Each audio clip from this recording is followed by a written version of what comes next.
Hey, Calvary family, it's great to be with you. We are actually getting this out a little bit late. It's Sunday afternoon right now, and it's first day of Advent. Yes, it is. So happy Advent, everybody. Yeah, and we're beginning in chapter 25 today of Genesis. And so now remember, up to this point, we've been seeing God work with the whole nation, and now he's taking that down, right? He's narrowing it down to working with one person, and that's Abraham. And from this one person, we have two sons, Ishmael and Isaac, right? And Isaac is the child of promise, where Ishmael was a child of trying to bring about God's promises by our own strength.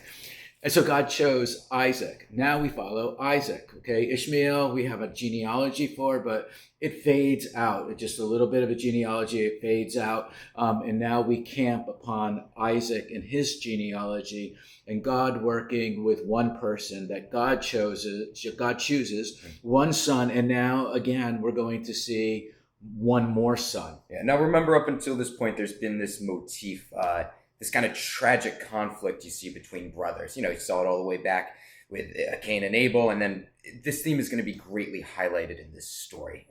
In fact, it's funny, the conflict actually starts before they're ever born. If you pay attention here, they're struggling together in their mother's womb, and Jacob comes out, he's like clutching at his brother's heel. And actually, that's what Jacob's name means. Yeah. It means heel catcher, which in turn means deceiver or usurper. Yeah. And so the idea of clutching at the heel of my brother is I'm trying to get ahead of my brother. So I'm pulling him back, and that's how I'm trying to go ahead. And that's how Jacob is going to live a lot of his life until God works it out of him. But until then, he's going to be a heel catcher. Yeah. And Isaac, not that Isaac, his parents help. Isaac has his affection set on the older brother, that's Esau. But his mother loves Jacob, the younger son. So there's already a split happening in the family unit itself. So that sets up quite a dysfunctional family. Yeah. And Esau's name literally means hairy, which is a derivative of red. And so there's an irony there going at the end of the chapter where Esau sells his birthright for red lentil soup. Now, notice that what the scripture says about it. Okay, it wasn't just Jacob's deception of Esau, I'm sorry. But it says Esau despised his birthright. Yeah. Now, the birthright is wrapped up in the promises that God gave to Abraham. So Esau was, as the scripture says, he was a profane man. And so despising his birthright means that he really despised God. He despised the things of God. And now we see the results of that. Yeah, and there's a short interlude between the story. There's a short interlude of a story between Isaac and Abimelech, kind of in the middle of all this stuff we're seeing with Jacob and Esau. And it's funny because it's the same thing we saw twice before with Abraham and with the same character at one point, Abimelech. So like his father before him, he's got a bit of the serpent inside of him. Like think back to the Cain story, right? Sin is like a serpent outside of his door. And so here we see Jacob, he's a trickster, he's a deceiver. That's the trait of the serpent, and it's getting passed on to his son, from Abraham to Jacob. Yeah. And now I also want to mention that this is a test for Isaac. He's going to get rebuked by a pagan king. And now the chapter begins with, there was a famine in the land, much like with Abraham before. So now there's a famine in the land. So what do you do when you're hard pressed on every side? Do you do what Isaac does? Do you see what Isaac does here? So yeah, and notice Esau at the end of chapter 2. This kind of comes up later. He marries 2 women from Canaan. Big deal back in the day. That's going to come up a couple of times in the narrative. His parents are not happy with that. No. And now as you move into the next chapter, Isaac thinks he's going to die. He's not going to, but he thinks he's going to. And so now he's getting ready. Eventually he's going to. Right. But right now he's getting ready to pass on the blessing to his son, Esau. That's who he's planning on doing it to. Now, again, remember, we're looking at a highly dysfunctional family, and they're going to play it out to the max. There's deception on every turn in this chapter. And we're not going to summarize the story here. Hopefully you guys are reading along yourself. Jacob is not acting. Here's the thing to catch. Jacob is not acting like the prophesied seed of the woman. He's not acting like someone who understands this promise from God that he's been given. Mm-hmm. He looks closer like the seed of the serpent than he does like this prophesied hero.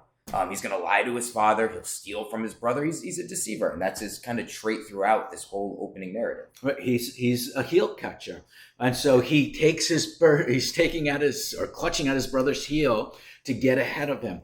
But notice this whole chapter, the birthright and all of this stuff of the blessing and wearing goat skin and all of that. Notice no one's waiting on the Lord. No one's seeking him. I mean, Jacob has been chosen by God. Before he was even born, God told Rebekah, like you said before, God told Rebekah that this is the one I've chosen. Rebekah obviously let Isaac notice. Isaac knows this as well, but no one's trusting God to bring it about. But instead, well, they're just doing what Abraham did before. We're going to try to help God out as if God needed help. And the results of their help is just this constant grasping. And notice that Esau wants to kill his brother. Which should sound a little familiar up until this point. Right, which brings us to chapter 28. And so in chapter 28, for his own safety, he has to flee. And there's also like something tied into it with him finding a wife in the land of their extended family. Good things back in the days. Similar to Isaac before him, just kind of the same thing playing out. And while he's fleeing as a lying deceiver, God visits him in a dream and gives him the Abrahamic blessing again. Jacob is certainly not in any deserving position for such a promise. In fact, he looks more like the serpent than he does the seed of the woman. And all the same, God meets him in the desert and chooses him. God chooses in ways that we don't, that's for sure. Yeah, and I want you to notice that the promises God gives to him are completely one-sided. Just like with Abraham. That's right. God's going to do it, and it's all received by grace. But notice in chapter 28, Jacob, of course he doesn't deserve this at all, but notice Jacob's response to it. He makes all these promises back to God, and so he turns it into like a dual-sided covenant saying, God, if you do this for me, I'll do this for you, and so you look at that verses 20 and 22 through 22. It's like he's trying to scam God in his own promise. It's, Yeah, so he's not trusting God at all. He's trying to get God on his side, and so what he's doing actually is he's wrestling with God way before it ever happens in the narrative. He just doesn't know that he's wrestling with God. But it's going to take him years. It's going to take Jacob years to learn grace. But God's patient. This is how God makes a godly person. And so he's going to allow Jacob now to be matched in his scammings, right? And this time by his father-in-law, Laban. Yeah, Laban. Yeah. Okay, and so chapter 29 we move into, and Jacob meets the woman of his dreams. She is a relative, which was a good thing back then. And so Jacob makes a deal with Laban, his father-in-law, and it's an honest deal. But he's a deceiver expecting an honest deal, which there's something backwards about that. That's right. And this time the deceiver gets deceived, and Laban manages to pass off both of his daughters onto Jacob, and he gets 14 years of work from it as well. And when you're trying to get ahead, grabbing at heels, someone's going to grab yours. It's just a matter of time. Jacob wanted one wife. He ends up with two, and then we'll see, because polygamy, was never God's intention. We're going to see this even multiplies to where he gets like two concubines in there, and then you have all these problems in the households. Women, the wives battling one another, siblings divided, constant contention, and then of course the two maids are brought in, and so four like wives at the end, but from these you get the 12 sons of Jacob, who are going to become the 12 tribes of Israel. And in all this mess, we see another Hagar situation play out. Just remembering a couple weeks ago with Abraham, there's no lessons being learned here today, right? There's nothing. These people are not taking any history, like any lessons from their history. The chosen of God continues to act like the seed of the serpent rather than like the seed of the woman. The mandrakes is a funny detail in there. It's a fertility thing. The family is so dysfunctional that Leah has to purchase time for her own husband. Just kind of adding just how messed up this whole situation is. Yeah, and then, we have the 12 sons that are going to be born, eventually all 12. Reuben is the firstborn, and then you've got Simeon and Levi, and these guys are going to be all of these are going to be characters. None of them are going to get the blessing. God's going to skip right over them. And then Rachel, his wife, the wife that Jacob loved, is barren. But after a year, she conceives and gives birth to Joseph. And this will be the one that Jacob favors. So we're going to meet Joseph later on. He favored Rachel, so he's going to favor the son from him. Yeah. Now, Rachel's not going to be content with one son. She wants another one, but we're going to see in the next chapters coming that's going to end in tragedy. But before we go there, Jacob and Laban. They're not quite done with each other yet after the 14 years of work. So we get this scene between Jacob and Laban, and they haggle over wages, and Jacob's future is tied up in that. And so Jacob cooks up this scheme. And although it seems like an honorable deal, he's kind of good with that, he's got this trick up his sleeve. And he makes sure, and it kind of comes down to how they're going to divide their flock up. But the point is he makes sure that only his sheep are the ones that are going to conceive. And so his flock continues to grow while Laban's does not. And notice the whole time, Jacob's not trusting God. And he's like doing this whole poplar stick thing and all that. Now, did the poplar sticks do anything at all? Now, I absolutely doubt it. It's God's blessing. God is blessing Jacob. But Jacob still isn't able to enjoy God's blessing because he's scheming, right? He's too busy scheming. He had to learn, though, and he's going to have to learn to just rest in God for his promises. And you know what? Many people do the same exact thing with salvation in Jesus. They're never able to rest in just Jesus's promise to them.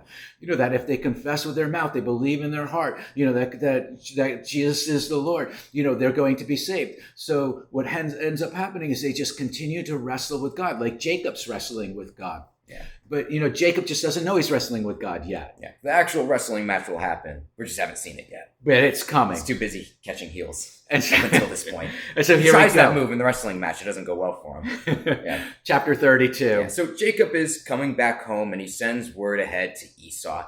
And Esau responds by coming with an army. So that's not a great indicator with the way they left off. That's right. And Jacob knows exactly what that means, right? Yeah. And he knows how he's going to handle hardship. How's he going to handle hardship? As he always does, he's going to try to control it somehow.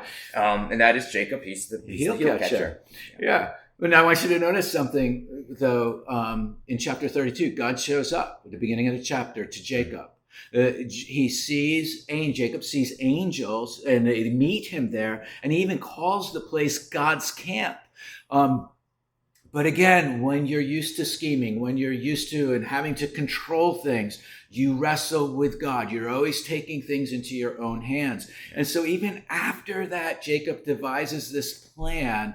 And what Jacob, like he's been doing his whole life, you know, he is wrestling with God. But now what's going to happen after he sets up this plan in the middle of the night, physical and spiritual realities are going to meet. And at this point, God is going to wrestle with Jacob in a physical form. Yeah. And Jacob responds in the midst of that wrestling as the day is beginning to dawn. He said, I'm not going to let go of you unless you bless me. Right. Now, don't read this wrong. This is Jacob's born again experience. From this point on, Jacob is going to receive a new name, and he's going to walk differently from this point out. No longer is he going to be heel catcher. His new name's going to be Israel, governed by God. So, and when you read about Jacob's hip being blown out, don't think of it just as his physical walk and not his spiritual one. They're merged. He's a whole person. I mean, we're whole people, spirit, soul, and body. All of us are affected spiritually as well as physically and emotionally. So Jacob wrestles with God, and that's a privilege to wrestle with God. It's like we're told, ask, you seek, knock continually. That is wrestling. Like, what more is that than wrestling with That's God? right, because Jesus didn't just say ask once. It's in a continual present. Yeah. And so the question comes down to then, do we continue knocking after the first time that there's not a response, or the second time there's not a response? Jacob prevailing, it's right. He finally overcomes this whole situation with this need to control and to scheme. Yes, and so this problem child is now the promised child, right? Jacob is now asking for blessing, and now it's one-sided. There's no more scheming. That doesn't mean that everything changes instantly. No, it's going to take time. It's just like it takes time to let go of old habits. But his new walk promises then now everything is going to be different. So we're going to see how that plays out in the coming chapters. Yeah. So happy first day of Advent.